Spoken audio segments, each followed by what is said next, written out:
Um, I just heard the recording, so I'll start again. We'd like to start out by saying Mitakwase. That's something that we say from the Lakota language. That means to all our relations and to recognize that we're all related.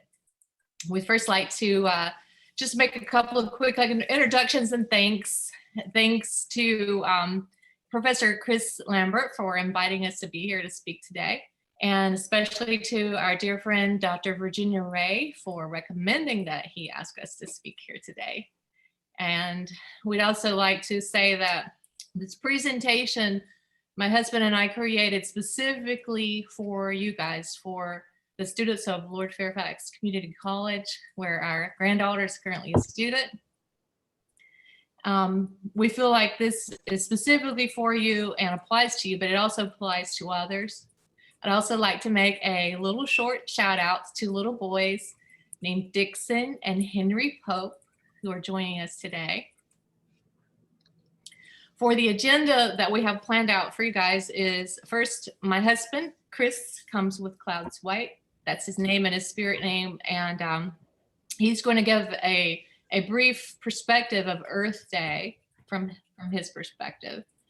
And then something that we wanted to do that we thought would be unique to try to hold your attention is to take a look at how different things that relate to the earth has a language that communicates through our senses. So what we've done is did you say something, Chris? Okay, so what we're doing is taking a look at different language that the earth communicates to us through our senses, like sight, taste, smell, touch, hearing, and then also spiritual and science. And then we're going to do a summary of that. And then we're going to close with some other ideas that we have and some things about consciousness. And then we're going to open up for questions and answers and discussion if you guys want to do that. So I'd like to introduce my husband, Chris. He's from Cherokee. Hello, SCC students and faculty and other friends who've joined us. Thank you. Earth Day. Well, I've got some questions, and questions are part of language. The only bad question is the question never asked. When was Earth Day instituted? Who did it? Why did they do it? Thanks to college students, Earth Day came into being.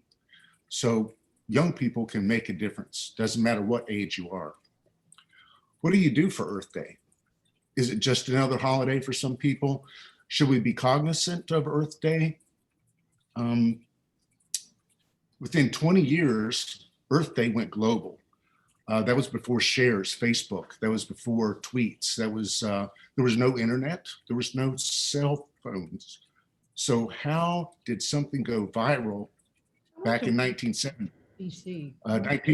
Viral was not used in a communication context back then. So we know about viral now. Things go viral on the internet, but we didn't use it in the context of communication back in 1970.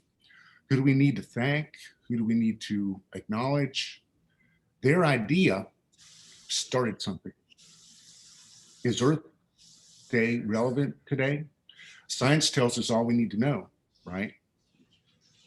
And what scientists don't know, we can find out on the internet, right? Somebody must know. Well, I'm glad they did a good thing, and I'm glad we have Earth Day today. Both Renee and I are older than Earth Day. What's that mean? Just 50 years ago, most people didn't know about global warming, climate change, deforestation, industrial pollution, fracking, our water being poisoned, adulteration of natural medicines, overpopularization of sugar, or algorithms that are trying to control us now, cyber wars, data mining biometrics, and artificial intelligence. When I was born, we didn't have the internet or 5G. We didn't even have bottled water. when I was born, Hawaii and Alaska weren't states. Look how much ideas What do you say? Alaska. changed When he was just in my lifetime. It's a lot of changes have happened. I'm older than the consciousness of Earth Day. That's a scary thought. I'm older than the consciousness of the importance of Earth. That's wisdom without knowledge.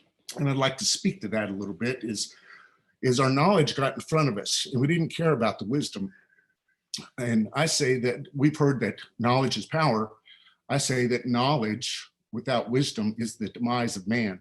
Just for those things I mentioned earlier, the deforestation, the pollution of the air and the water. We didn't care back then. We didn't think we should care. We were exploiting our planet. That's how far we've come in just my short life. I'm glad that we can take time out of our busy, information-driven realities that we've created for ourselves, and we can ground ourselves. Earth means a lot to me, and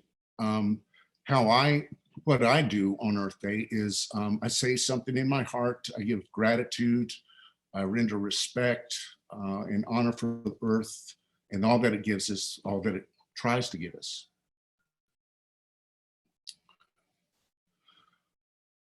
Earth Day is an annual event.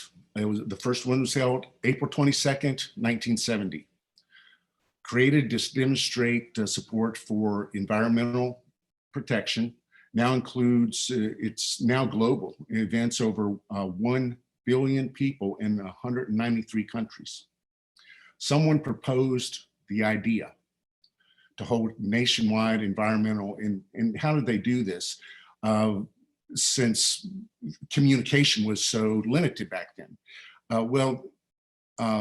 Through the faculty and students, they had teach-ins.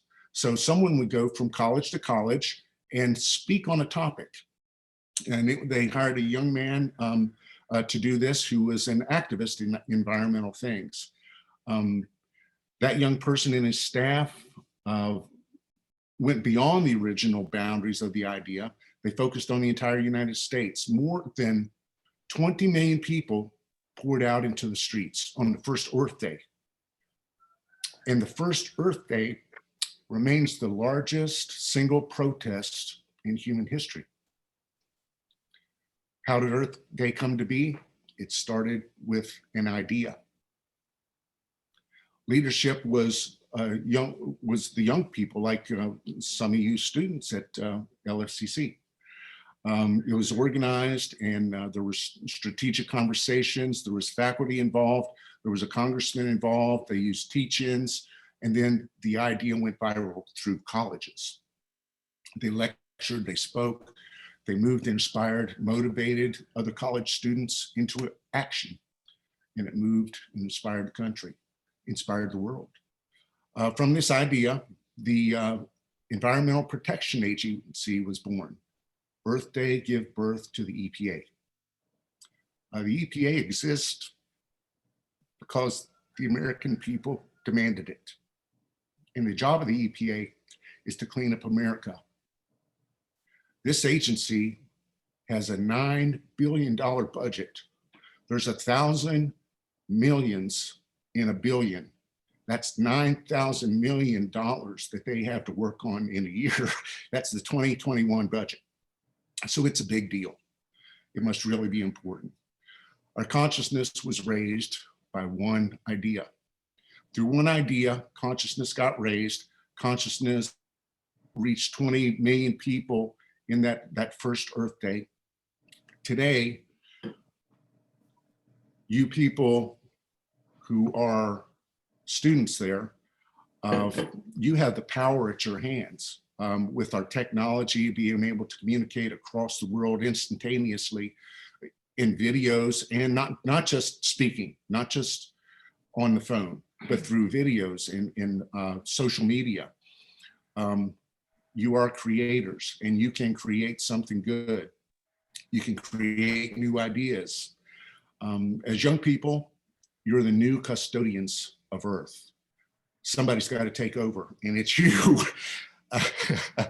And you've also inherited the world as well. And let me make a distinction there. Earth is the planet, but the world is the view, is mankind, is what happens here on Earth. And the world view is, when we refer to the world, we're talking about what mankind is doing within it. With the technological tools we have, we can speak around the world right now, as I said earlier. Back then, there was no email, internet. All we had is the evening news and telephones, newspapers. Evidently, the idea of Earth Day was important to a lot of people. Last year, over 100 million people around the world observed the 50th anniversary. And that, like before, on the first one, that is referred to the largest online mass mobilization in history. Pretty amazing thing. What you students can do right now, you can bump up the number because you can communicate globally and you have fresh ideas. You can use technology to do that. Earth Day is an example of an idea planted like a seed. Seed planted in the hearts and minds and people, and they created a phenomenon.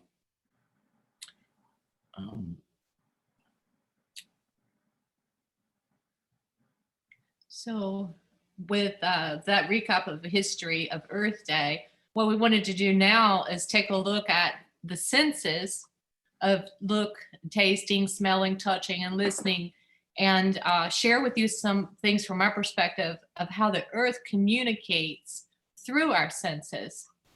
And and then we'll share some things about spiritual and science and how that relates to earth, and then sum up those senses. So the first sense that we wanted to take a look at is the sense of sight and the earth. The earth actually gives a visual language that tells us what and when to eat from 4 different parts of our body.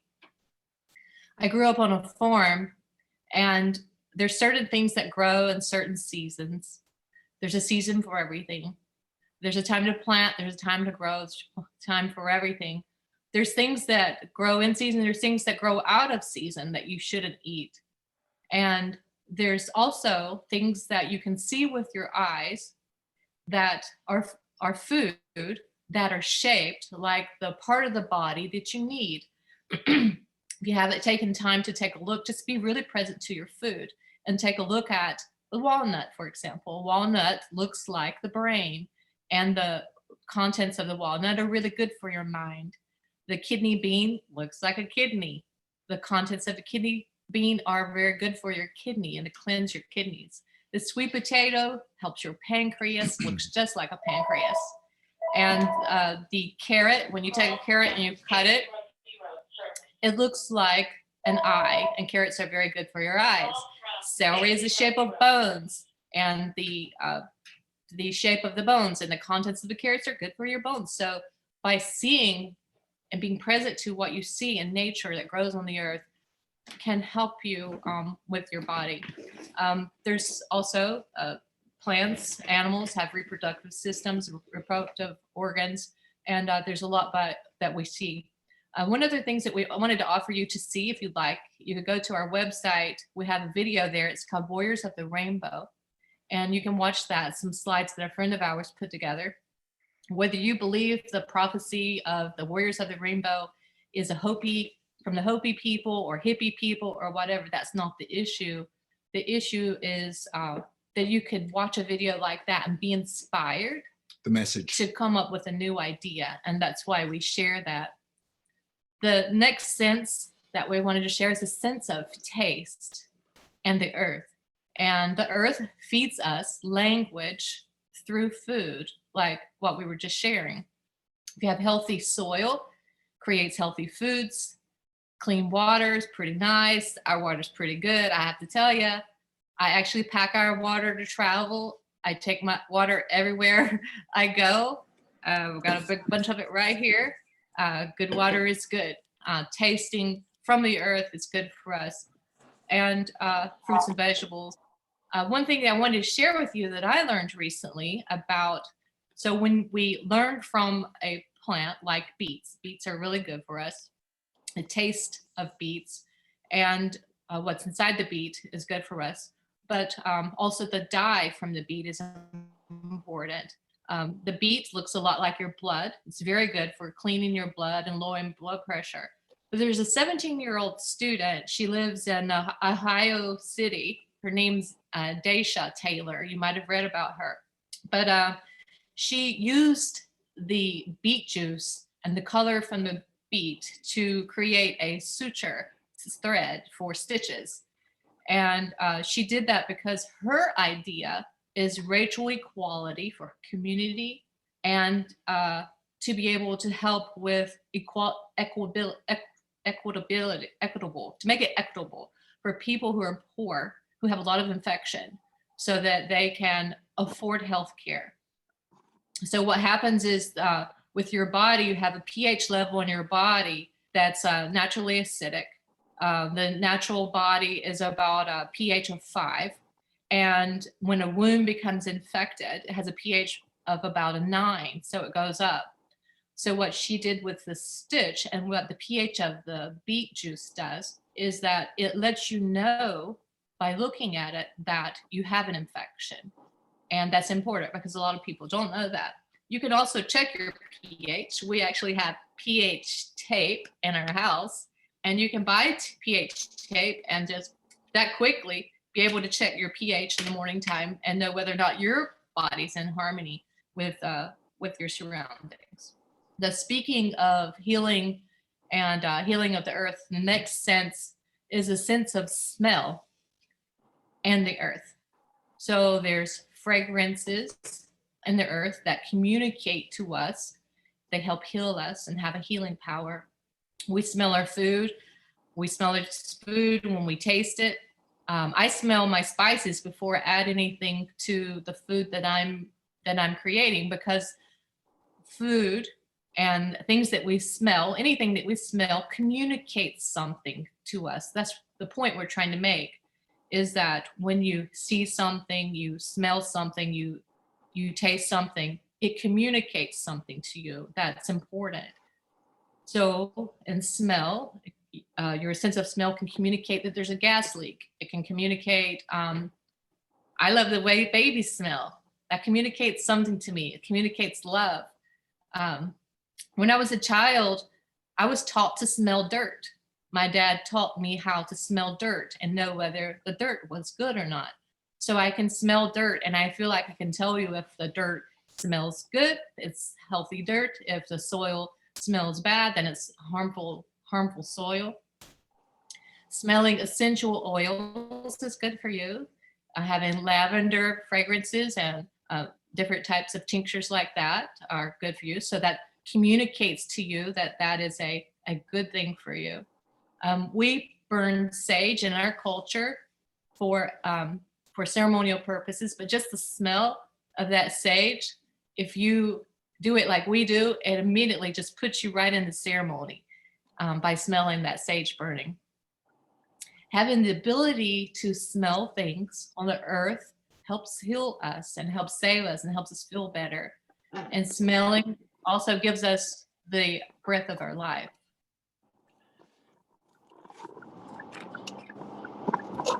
And smell has memory. Who can remember the smell of the grandmother's house, or mom's apple pie, or fried chicken? We use, in Native American, we use like sage to burn. And that helps us get into ceremony. We might use cedar or different aromas, as some of the churches do, the Catholic churches. They use smell to get into, to cleanse and to get into a higher state. Touch of sense and earth. Touching the earth communicates to us. For example, the benefit of grounding or earthing. So I'm going to go back a little bit with, well, I'll bring that in a second. Benefits of grounding. Today we wear rubber shoes all the time. what that does is it knocks off a negative ion. And what does that do to our body? It makes our body susceptible to free radicals. Free radicals is where cancer comes in, and other diseases. The same with our pH. If we kept our body pH between 6.8 and 7.2, we wouldn't get sick. Bacteria and viruses can't live in that pH realm. I learned in school, everything on Earth is made up of matter. All matter consists of ions, so and protons, neutrons. So if we take time to ground ourselves, we get that. Take our shoes off. I encourage you to take your shoes off and to walk on Earth today for Earth Day, and that will give you back your negative ion that your wearing rubber shoes has knocked off. Mm-hmm. I think that's why we enjoy walking on the beach. We think it's the beach, but it's actually walking barefoot in the grass and the sand. It's what helps, like he said, help balance us, bring us back in harmony with our own self. So, do that as often as you can. There was a couple of quick stories that I wanted to share with you also about ground and grounding is, a lot of Native American women wear a fringe dress, and there's a fringe that's so the idea for us is that when we're walking and our dress fringe is gracing against the earth, that it's letting the earth know that Renee is here. This is Renee walking on the ground, walking in the forest. And Mother Earth looks up at me and says, "Hi, Renee. How are you today?" And there's a harmony that we have, that connection with that fringe, that just, there's a meaning behind that. So when you see someone wearing a leather fringe, that's one of the meanings behind that. We have in our Native American culture, we have a grass dancer. So grass comes from the earth, and the regalia has a lot of fringe hanging from the dance regalia to have the appearance of grass. And when the dancer dances, it's to honor the earth and honor the ground and the grass from which that came from. The next sense is a sense of hearing and the earth. Yes, Earth has a resonant frequency, which is 7.83 hertz. So around the Earth is our atmosphere. Earth puts off this resonance, and we are constantly bathed in this frequency of Earth, which is 7.83 hertz. Yeah. And also about hearing and the earth is the Native American flute. So a Native American flute comes from wood, which comes from the tree, which comes from the earth. And there's a frequency that you can tune your flute to. It's 432 hertz. And that is considered a very relaxing, a natural sound that helps tune even your body. So you might look that up, 432 hertz. It's a healing tone. It's a healing tone. There's also a vibration that exists in the earth. One vibration comes from the drum. And our belief is that when you hit the drum, it causes a vibration. One demonstration that I did one time is I had a box and I gave it to someone would demonstrate. Okay, pretend he has that there. It's in a box, but it's my water, so I'm gonna take that back because I'm not gonna share that right now. But then I would hit the drum, and then I ask every person in the room, when you feel the vibration of this drum inside this container, I want you to pass it to the next person. And sure enough, every time I hit my drum, that person can feel the vibration of my drum in that container as it goes around the room. And I like giving that demonstration as an example that our words also have a vibration. So, you know, when you walk into a room and you hear somebody say something, maybe you weren't supposed to hear it, it has a vibration on your heart and you feel it, and it can be good or it can be bad. So we have to be aware of the vibration that we cause when we are in groups of people, and be careful what we say that others hear it or we don't want them to hear it. Albert Einstein said that everything in the universe is vibration. The drum beat in our culture is also the beat of the mother's heart. That's what we use in ceremony. And it's interesting to watch children who don't have all the baggage that we have, that we carry from our past and our present, that when they hear the drum, they just immediately just start to dance and just relax. And I think most people are drawn to that beat of the drum because it reminds us of the heartbeat of our mother. So hearing something that inspires you is good for you. And that was the other sense that we wanted to share with you, and how that relates to the earth. Something I'd like to add about sound. Sound does not end. It continues on.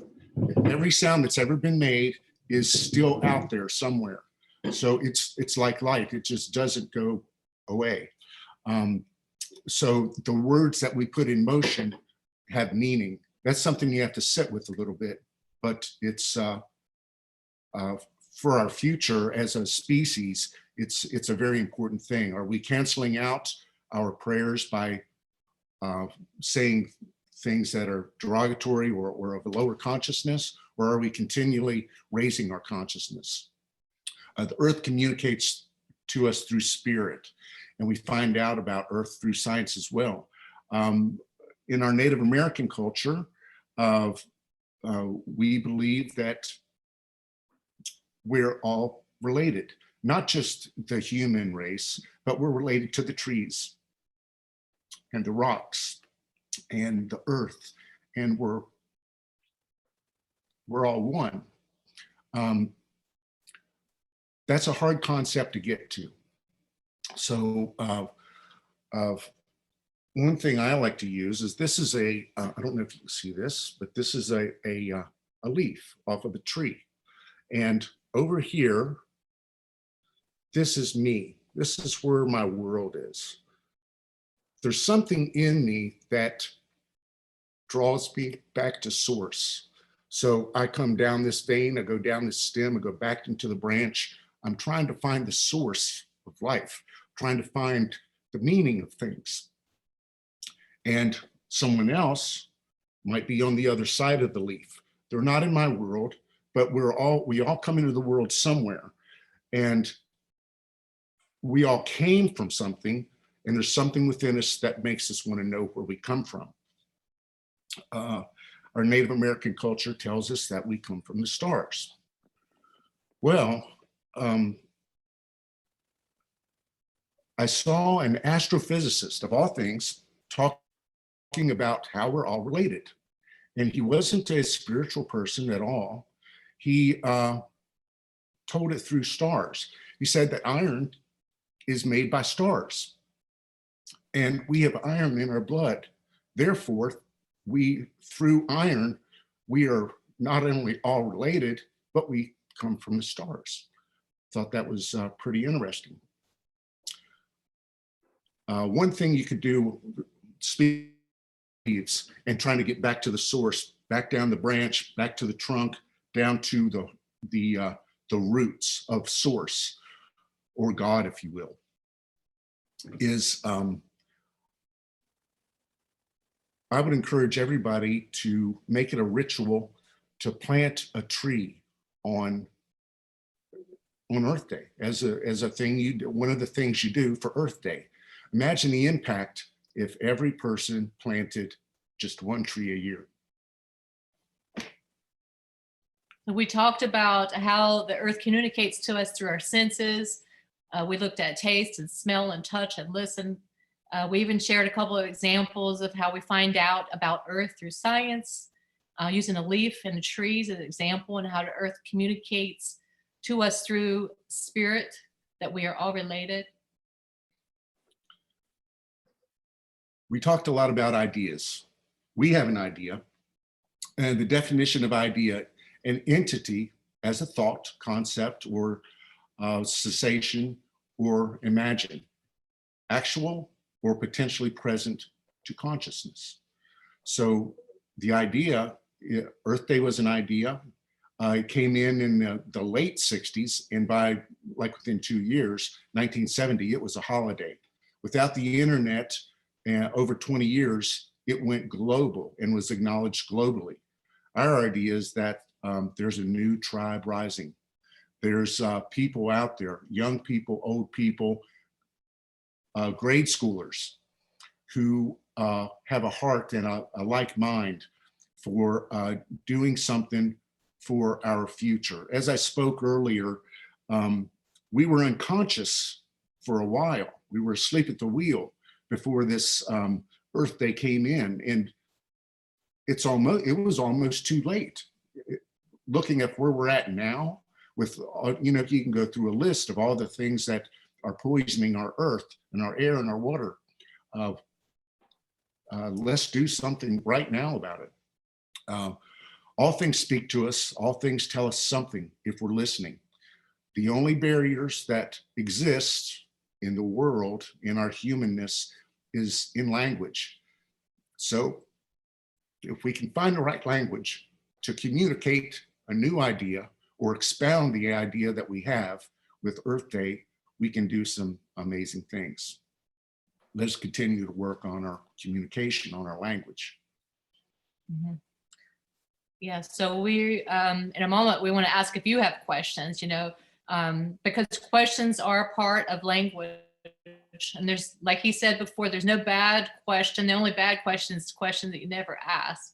And through our communications together, that's how we understand what to eat, we understand better what's good for us and what's bad for us by paying attention and being present to what we're eating, what we're listening to, and being present to the earth and the things the earth provides around us. There's things that we depend on for our life that we can't see with our eyes. So we have to be as present as we can. I'd like to speak to the young people in who are you? Are you a follower of just what the world that you've been put into and you're just going through the motions? Or are you a sovereign spirit? Are you a sovereign person? What limitations do you have? Or do you have any limitations? The power lies within you. What the mind can believe and conceive, the mind can achieve. You're a creator. It's your universe. Like where I was on my leaf, that's my universe. And I can create. And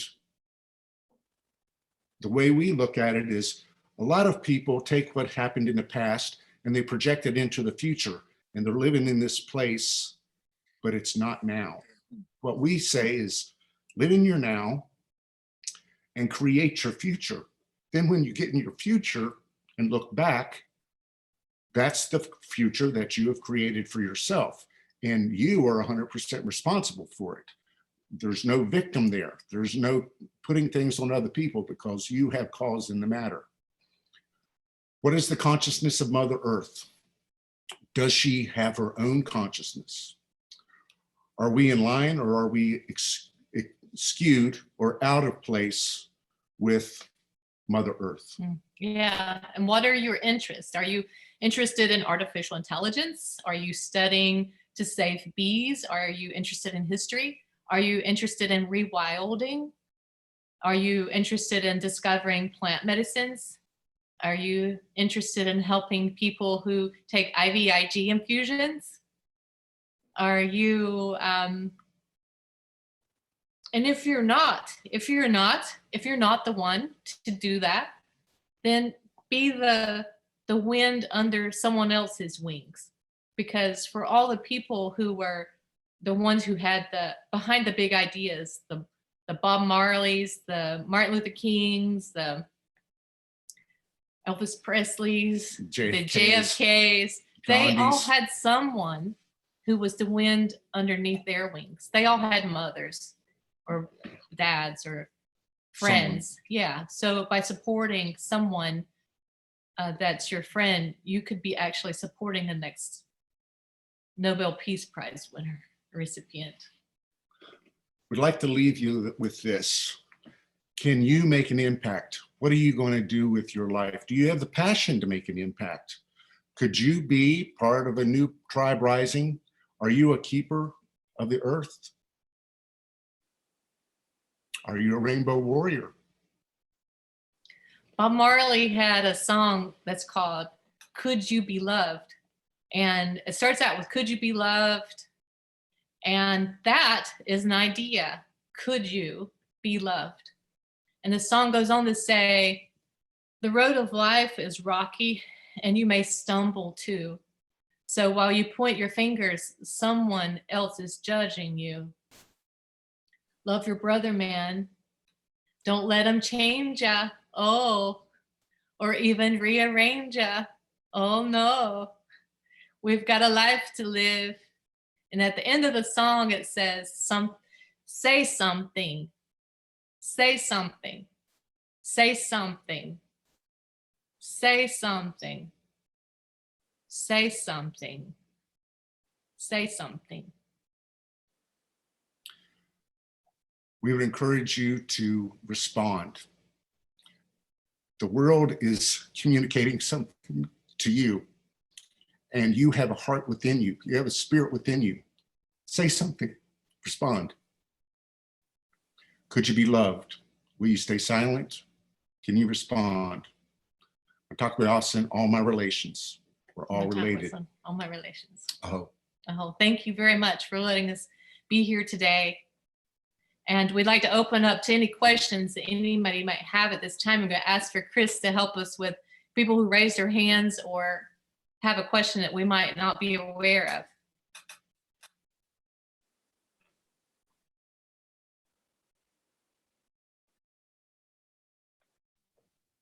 of. I'd like to ask a question. Yes, Dr. Ray. As I travel, I go into the desert and it has an energy. And I go to the coast of California and it has an energy. And I go into the Rocky Mountains and it has an energy. And all these energies are different. And I'm finding, my question is, what in our body's spirit resonates with different parts of the continent and draws us to that? So I can love the desert, think it's incredibly beautiful, but I could never live there. I'm not resonating with that. But if I go to the coast of California, I resonate with that totally. So what is that, if you can answer? it was I might have to get back with you on that, but that's noticed by Native Americans too. And the only one I can remember is you go to the ocean for something. So it gives you what you need. So you go to the ocean for one thing, you go to the mountains for another thing. But the one I remember is you go to the desert to find God. So I can't remember the other ones. I'll have to get back with you and fill in the blanks. But each one of those things speaks to us, and where you resonate is what you need, and that's where you know your home is. I think those places are communicating to you, just like we talked about how the food communicates to you what part of your body that food is for. And like he was just saying, certain places, you know, it feels like it feeds your soul. You know, it just sometimes I just need to go to the ocean. You know, you have that feeling where you just need to get out in the sun, and that's what you need. I think by traveling like you do, Dr. Ray, you are maybe learning about some of the things that have been missing in your life that you didn't have because you lived in Virginia for a long time. If you stay in one place for a long time, I think by us walking the earth, we find those things that we need. I feel like the whole earth is my backyard. And thank you for recognizing that. You have to be conscious and present to recognize the difference. And thank you for that question. It's very good.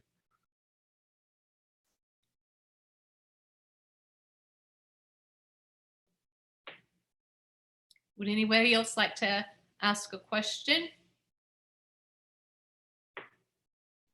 Okay. If Chris is there, then he's in charge of the recording. So assuming that Chris will control the recording, but we'll just stay here until 5 o'clock. So if anybody just wants to hang out, we can do that. We can play the drum. We can. I just wanted to say thank you to both of you and to Dr. Ray for recommending me to reach out to you guys. This was really great. I am going to stop the recording, but I won't close the room if anybody has anything they'd like to talk outside of the recording.